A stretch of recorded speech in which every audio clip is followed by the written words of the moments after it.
I'm Joe Kane. I'm Dan Kane. I'm Sal Conca. And I'm Wayne Heckler. And this is The Imperfect Podcast. Don't forget to check us out at hecklerkane.com and download our episodes at iTunes and SoundCloud.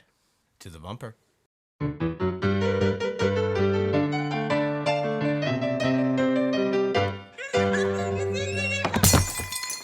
Today we're going to be talking to the writer and director B. Harrison Smith. He has such accomplishments under his belt, such as Zombie Killers, Elephant's Graveyard, and Camp Dread, starring Eric Roberts. He's also going to be talking with us about his release for 2017, Death House. Let's talk to Harrison. Welcome, Harrison. Welcome to the Imperfect Podcast. Thank you. Thanks for having me. Awesome. Really appreciate it. I started making movies when I was 10 years old. My uncle got me an old silent Super 8 camera, Kodak camera, and I started making movies. And I did a lot of lawn work and stuff when I was a kid, so I saved up my money, got my film cartridges, on allowance, and bought them. And I edited with scissors and spliced with Scotch tape and drew my lasers in by hand with needles in the old-fashioned way. Awesome. Yeah. That's excellent. So that's the film school way.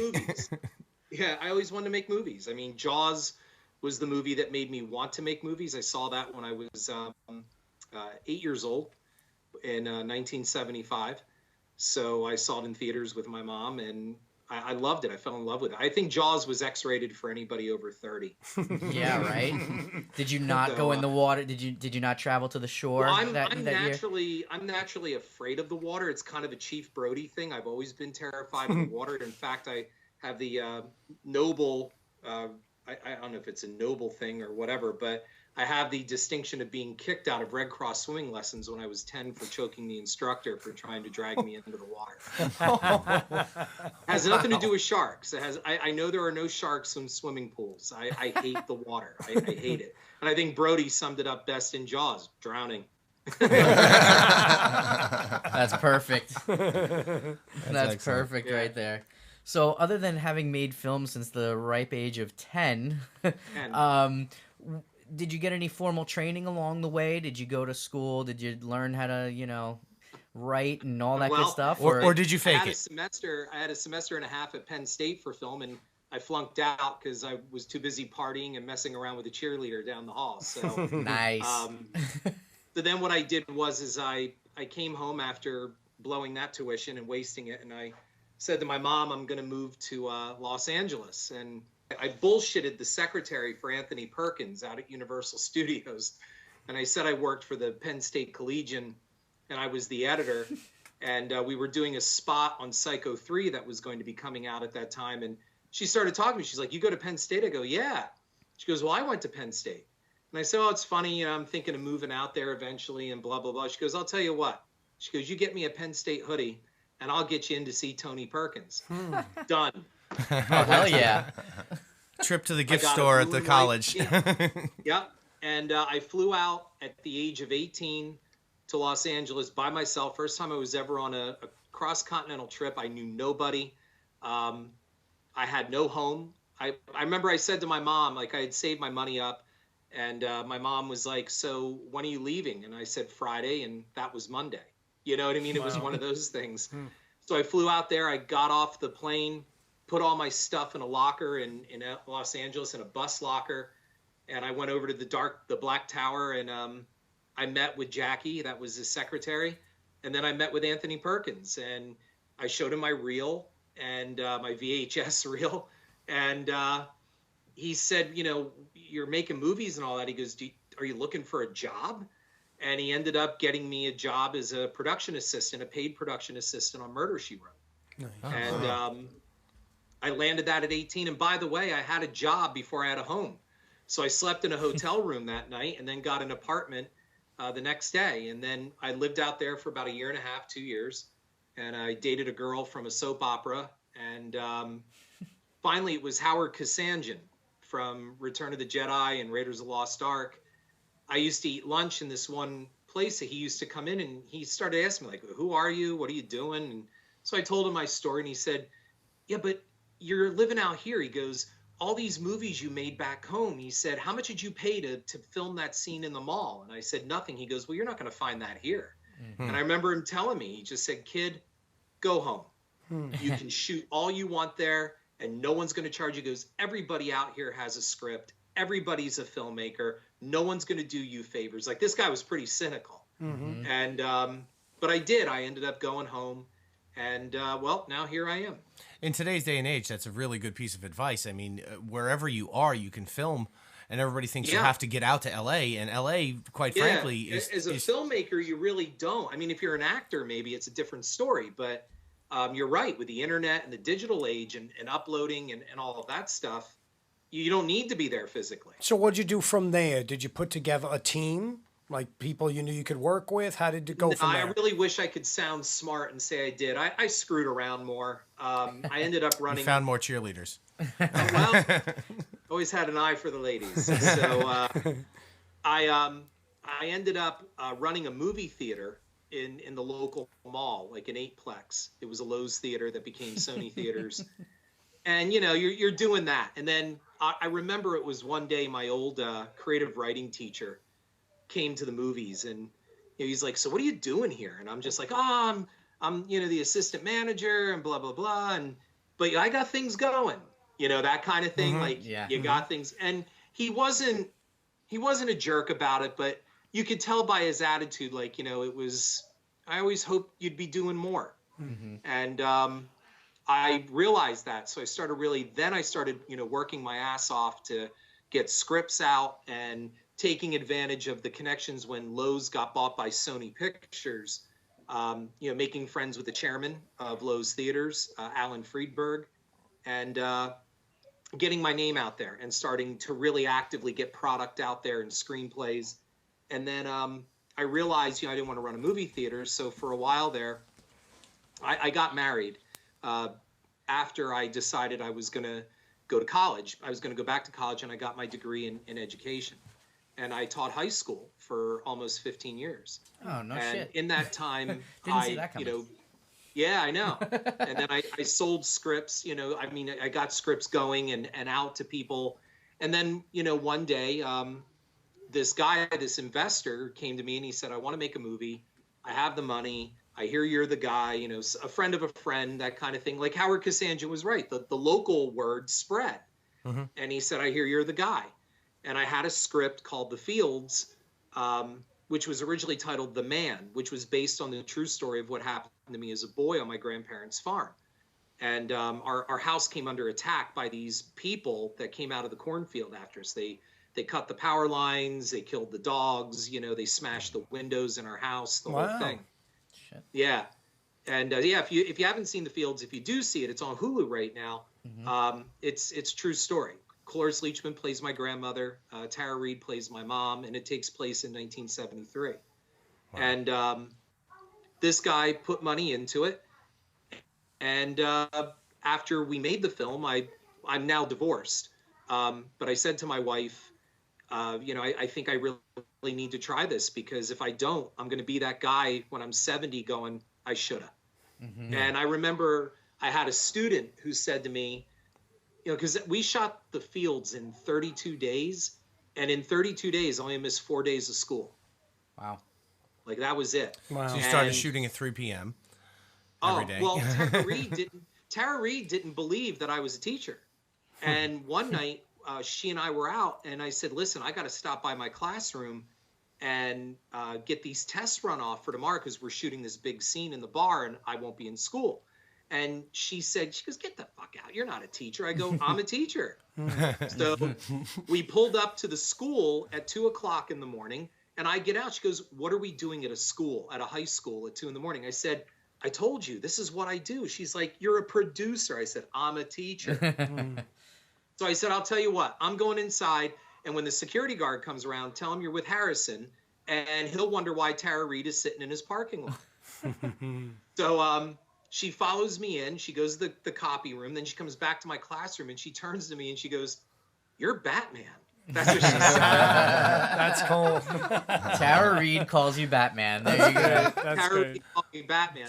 And you know what she did? She signed every one of my students' tests. She autographed them. Oh, that's funny. That's nice. That's and really cool.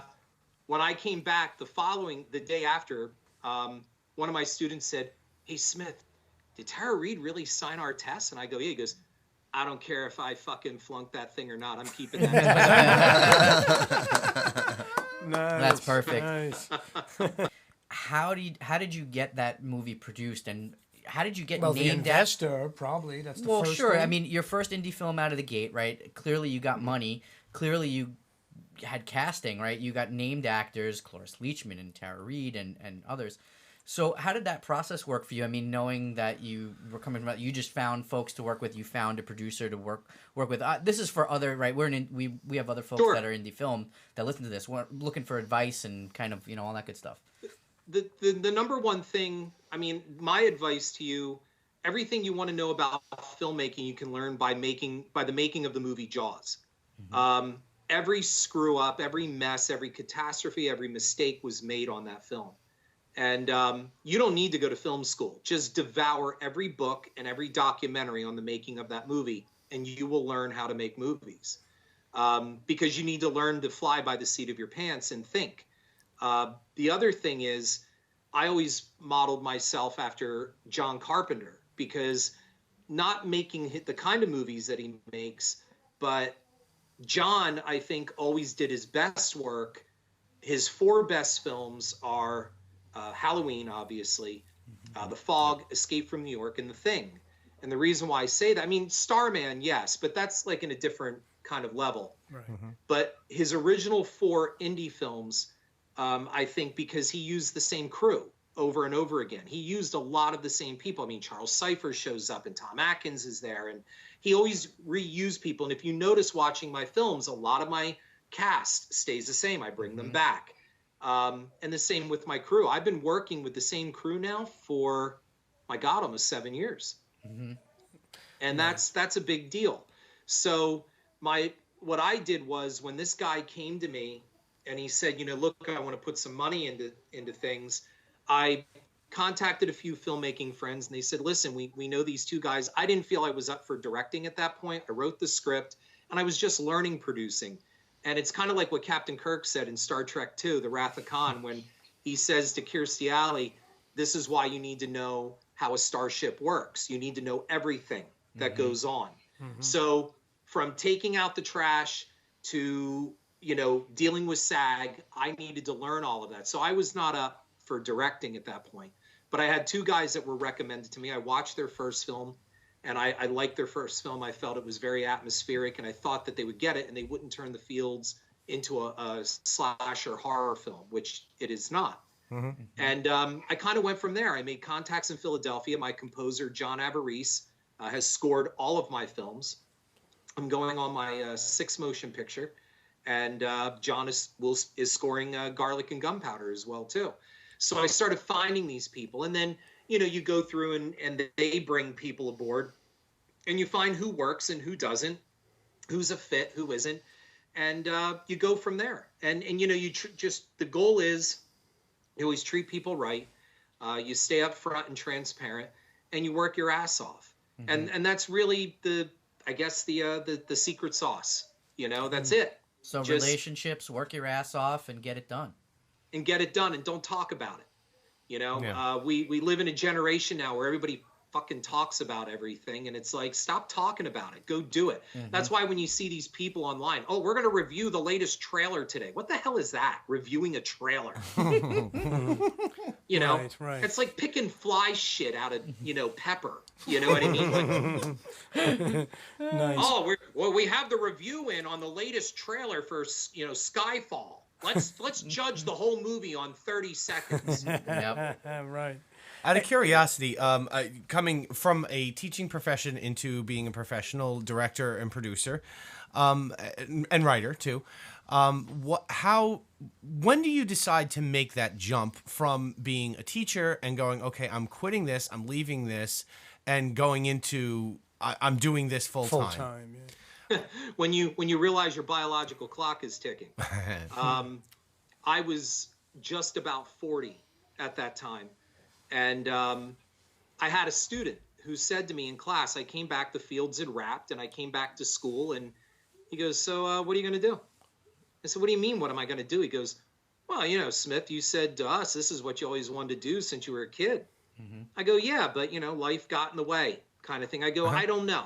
I said, I don't know what I'm going to do. I said, let's see how the Fields does. He goes, yeah, just like my old man says, those who can't do, teach. Ouch. And I was like, what do you mean? And he goes, well, you stand up here and you tell us to follow our dreams. And so you had this dream and you're just going to put it on a shelf? And I said, well, no. And then I really thought about it. So I went home to my wife and, I said to her, look, I think I really need to do this. And we were in a financial position where we could. And, when we first got married, basically I worked the first 2 years. And, she discovered herself kind of thing and bounced from job to job. So it was kind of like the Mark Twain thing. Give me 2 years. If I can't make money at what I love, then I'll go chop wood. So I'll go back and I'll go back to education, And she allowed it, like we talked about it. She said, go for it. And then I landed 6 Degrees of Hell in 6 months. Then my marriage, was going downhill because she, everybody says that. I mean, I don't know if people expect me to talk badly about my ex-wife. She was a great girl. But the problem was she was in the government. She didn't like what I did. She didn't understand it. She felt, we were just at odds and it wasn't getting better. The more my career took off in it, the worse the marriage got. So, and I'm not saying that was the cause of it. You just kind of grew apart. But a very nice person. And, I wished it would have worked out, but it didn't. Camp Dread was when I finally decided I'm going to direct this thing. And the investor said the same thing. He goes, I don't want anybody directing it but you. I wrote it. And but I wanted it to be, like really everybody says, oh, it's like a tribute to Friday the 13th. It really isn't. No. It's more of a tip of the hat to Psycho 2 is really what it is. Yeah. So how did casting go though for all these? Do you do the casting or do you have a casting agent? I did the casting. So I did the casting for all of them. And that's what I mean. You learn. Like you can't text a casting request to an agency. You got to know how to talk to people. Yep. This isn't Facebooking and Snapchat and Instagram. You have to know how to talk to people. And, to get through that door in an agency, and especially the gatekeepers that, decide, whether you're going to talk to the agent or not, or if your project is, good or not, that's tough. But you need to learn how to talk to people. Well, you learned early with a Penn State hoodie to how to get That's in, right? So you at an early age, you learned. He learned about bribery. It's a really good Well, technique. and schmoozing the cheerleader down the hall. Exactly. I mean, listen, it works. You have to do what you clearly. have to do. Yeah. 6 definitely. feature films later, I mean, who can argue with the strategy, right? Do you find yourself? I find filmmakers to be of an entrepreneurial spirit. Have you always been a bit of a lone wolf? But you also have these relationships in the teams you work with. So do you consider yourself more of a team player or an entrepreneur who sometimes can be a team player? I need my team. I'm not an entrepreneur. If I were, I'd probably be like Ed Sanchez or somebody like that. That a little farther along. I'm not a businessman. So no, I can't say I'm an entrepreneur. I am good. One thing I was always good at since a child was getting people together and doing things. In 7th grade, I got all the kids in my neighborhood to put together a haunted forest so we could raise money for the SPCA. I was the class president in high school, and that's a story within itself on what we did to raise the money for our prom. But if you saw Risky Business and merge that with Wolf of Wall Street, you get a pretty good Nice. That's awesome. And I have a script. That's so great. That's so great. In forming a team, it's about finding people that are saying, yeah, look, we'll do this for you. And most of all, treating them right, because you really meet some talented crew along the way. And man, you hate coming to them with low budgets going, you have all this talent and all I can pay you is this. And that sucks. But look, no one's holding a gun to their head either. They can say no, and some have. Some have said, Harrison, I'd love to do it, but I got a bigger gig. And there's no hard feelings. It's like, well, maybe we'll catch you on, if you need a little supplemental income sometime, come work for me on that. And, look, anytime that I can get the budgets up high, which some of them, Death House was a $1.1 million budget. Yeah. So that's a pretty good one.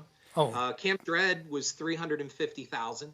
Okay. So, it depends on the budgets. But when you start working with people and they see that you're working your ass off to stay loyal to them, well, then they'll do some things too. Like my gaffer, Wes Carrier of Carrier Lighting and Sound, I've used him since 6 Degrees.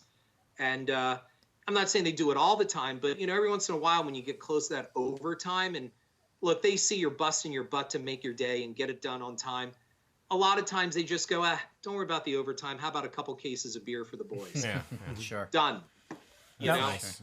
And thank you, but you don't take advantage of that. You don't go, well, every time we run over, I'll just throw some beer at these guys. Yeah. They got bills to pay too. Oh, absolutely. But it's that give and take relationship is what I'm trying to say. What are the connections that you do as far as distribution goes? What do you do with that? Well, the first couple films, I worked out basically the distribution deals.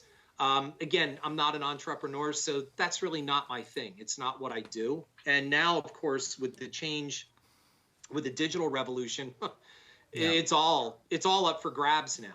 A lot of filmmakers are using what they call that hybrid model of distribution, which is really just where whatever you can get, and the digital side of things is streaming as much as possible. But have you had any theatrical releases? Have any of these been released in theater? Yes. Okay. Yeah, The Fields had a theatrical, and 6 Degrees had a very limited theatrical. Camp Dread did not. It was straight, video, DVD, home video streaming, Netflix. The same with Zombie Killers, and we'll see what happens with Death House. But right now, the feedback from buyers on Death House is extremely positive, and so far the majority of them have entertained some type of limited theatrical release, which is what we want. Yeah. But what you have to be careful of in distribution is, a lot of people go, oh, I want my movie out on 5,000 screens. Well, yeah, if you have a $50 million marketing campaign. Yeah. The big detriment, the number, I'd say what caused a lot of damage was Paranormal Activity. And Paranormal Activity caused damage because it created this bullshit urban legend that you can go out with your prosumer camera and make a $7,000 to $15,000 film and make $450 million on it. You're not going to. That's not going to happen. And I don't care anybody listening right now or watching this goes, oh, yes, it will. I'm going to tell you, oh, no, it won't. It will not. Because what people don't realize, when I was selling The Fields, I went out to LA and I met with one of the distributors who was interested in the film. And they also had Paranormal Activity first. And I said to him, how does it feel to be the company that lost Paranormal Activity? Because by that point, it had made all this money. And the guy said to me, he goes, look, I stand by it. The movie's a piece of shit. And he said, let me tell you the real story. Because the media likes to print, oh, Oren Peli went out and he spent $15,000. And now $450 million later with how many sequels and spinoffs, it's a Hollywood success story. So everybody with their prosumer camera and Final Cut Pro is out to make the next Paranormal Activity. Well, what really happened was the movie sat around. Spielberg was going to do something with it. Then he got sidetracked. Paramount had the rights to this movie, and they figured, well, what the hell? Let's Blair Witch it. If it worked with Blair Witch, let's try this. So they set up a viral campaign. Remember the Demand It thing? Yeah. They did all of that. They didn't really say it was true, and they didn't say it wasn't. That's just what Blair Witch did.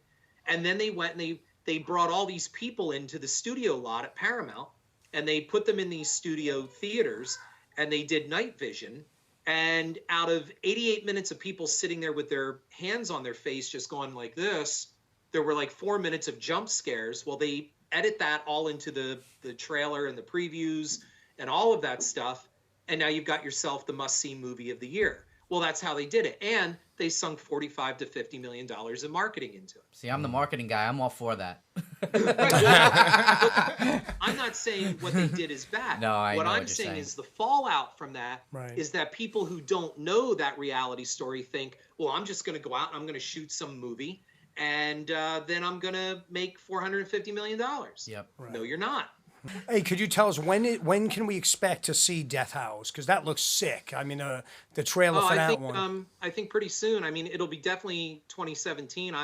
I can't give you an exact date. Could be March. Could be April.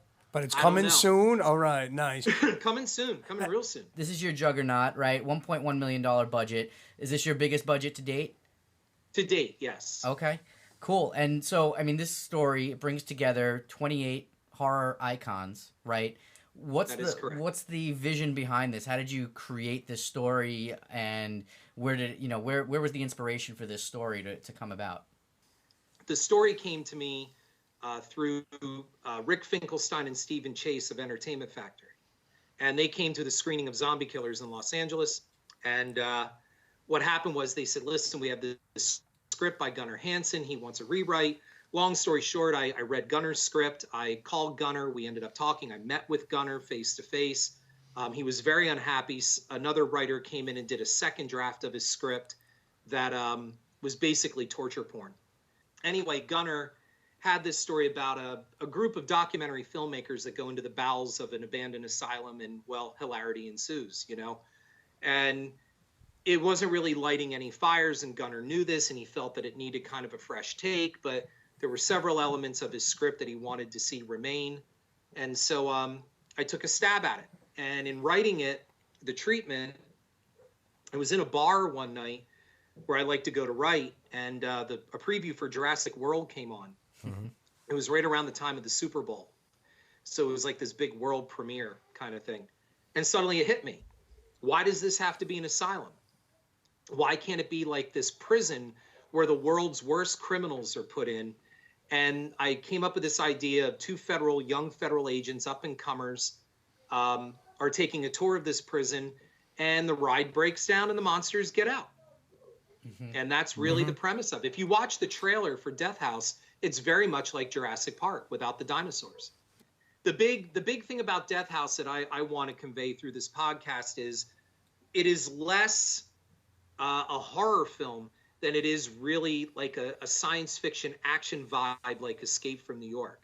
That's what we were going for. We wanted the effects to look very 80s. That's why we went with all the blood and gore and violence is all practical. They're all practical.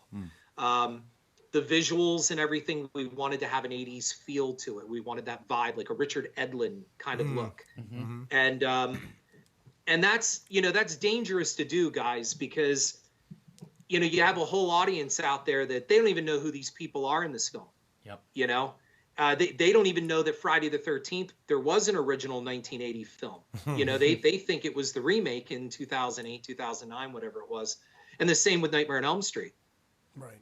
So, you're dealing with, it's funny, we have all this information at our fingertips on the internet and nobody knows anything. That's true. It's overkill, I guess. Yeah. Yeah. And that's the other thing. In a recent cinema blog that I just put up, I quoted an article by Martin Scorsese where I agree with him. There's just too much content out there now. Movies have kind of lost a little bit of their luster or their specialness. And I really think part of the problem has been showing too much of the behind the scenes. We've made little mini experts out of people who have no business being mini experts. The magicians have shown too much behind the stage. That's the problem. So now you get somebody go, oh, I know how they did that. They did this and they did that. And my answer always back is, and your movie is where? Oh, that's right. You don't make them. You just sit on a YouTube channel and you talk about them. Got it. Exactly. Hey, now tell us a little about Garlic and Gunpowder, because Dan is such a big fan of mafia movies. I'm not sure if he's ready for this. Give a little explanation. Well, Garlic and Gunpowder it was given to me, this script. It was originally called Buddies, and it was pitched to me as kind of like a mafia Butch Cassidy and the Sundance Kid. And that kind of intrigued me, and I really want to do a comedy. Even though you do these horror things, I hope, especially if you saw Camp Dread, there's a lot of humor in Camp Dread. Yes. There's a lot of tongue in cheek and a lot of humor. So anyway, I read the script, but I didn't think the buddies were all that likable. And so I kind of gave it a spin, and I made these guys really likable. And the humor is very much like Raising Arizona. Like it has like a Coen Brothers feel. Mm-hmm. Sure. And it's not so much mafia. These are guys that are hoods. They work for mafia people. They're kind of freelancers. So they're kind of like these wise guys for hire. And they end up, there's this big cataclysm that may be coming, a comet that is heading for the Earth, and one of the mafia or one of the hoods is like, he's starting to rethink his life. What if this comet hits? And he's suddenly got this kinder, gentler attitude, and he's trying to convince his partner of the same thing. And in the meantime, there's this drug lord that they do work for, and she's this 350-pound woman, that runs like the drug market. And it kind of ends up becoming like it's a mad world toward the end. And there's a lot of stuff, especially a very strong Looney Tunes influence on some of the events that happen. And I can tell you that, there's a huge climactic ending that involves these mafia guys, federal agents, a one-handed clown, and a gay porn star. It's a can't miss. Yeah, definitely. You got to check that out. It's a can't miss. Definitely. Absolutely. That's Looking great. forward to it. That's awesome. Well, Harrison, we have to thank you, and we have to say our adieus for this show because our time is up. But we do appreciate you coming on, and it was a blast picking your brain and getting a little insight into everything that you've been doing lately.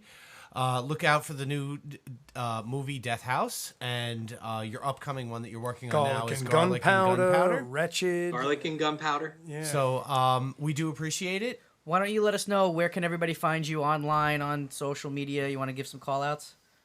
Sure. You can find me on Twitter. I believe it's Harrison Smith 85. You can find me on there. That's my handle. Check out my cinema blog.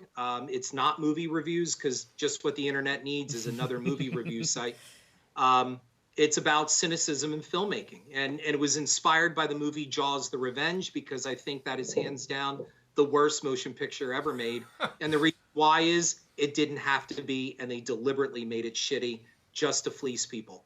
That's what inspired me to write cinema. So it's about cynicism in filmmaking and how audiences should be expecting more of their entertainment. And that's why it's spelled C-Y, not C-I. Correct. Got it.